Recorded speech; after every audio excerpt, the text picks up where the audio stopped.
அழகான குளம். அதில் நிறைய மீன்களும் உயிரினங்களும் வாழ்ந்து வந்தன. அங்கு மழைக்காலம் என்பதால் எல்லாம் செழிப்பாக இருந்தது. மழைக்காலம் முடிந்து கோடைக்காலம் தொடங்கியது. அப்பொழுது நீர்நிலைகள் எல்லாம் வற்றான் தொடங்கியது. அந்த குலத்தில் 3 மீன் நண்பர்கள் வாழ்ந்து வந்தார்கள்.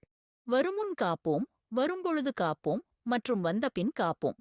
அந்த குலத்தின் அருகில் இருவர் பேசிக் கொண்டிருந்தனர். குலத்தில் நீர் எல்லாம் வற்றான் தொடங்கிவிட்டது.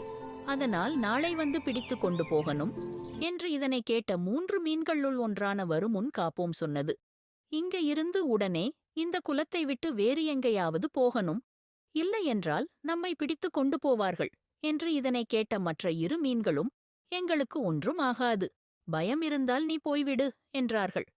சரி, இவர்கள் சொல்வதை கேட்க மாட்டார்கள் என்று அந்த வருமுன் காப்போம் மீன் அந்த குலத்தை விட்டு வேறு குலத்திற்குச் சென்றது. தனால் காலையில் மீன் பிடிக்க வந்தவர் வலை போட்டு மீன்களை பிடித்து கொண்டிருந்தார். அப்பொழுது வரும்பொழுது காப்போம் மீனுக்கு பயம் வந்தது. வந்தபின் காப்போம் மீனை அங்கு இருந்து போக அழைத்தது. அதுக்கு நான் வரமாட்டேன் என்று சொன்னது. சரி, நான் போகிறேன் என்று சொல்லிக் கொண்டிருக்கும்போது வலையில் மாட்டிக்கொண்டது. பின்பு வரும்பொழுது காப்போம் செத்த மாதிரி வலையில் நடித்து தப்பித்து விட்டது. மீனோட புத்திசாலித்தனத்தை உபயோகித்து தப்பித்து விட்டது. அடுத்த வலையில் வந்தபின் காப்போம் மீன் மாட்டிக்கொண்டு எந்த வழியும் இல்லாமல் செத்துப்போனது. இதில் இருந்து என்ன தெரிகிறது? முடிந்த அளவில் நம்மை வருமுன் காப்பதே நல்லது.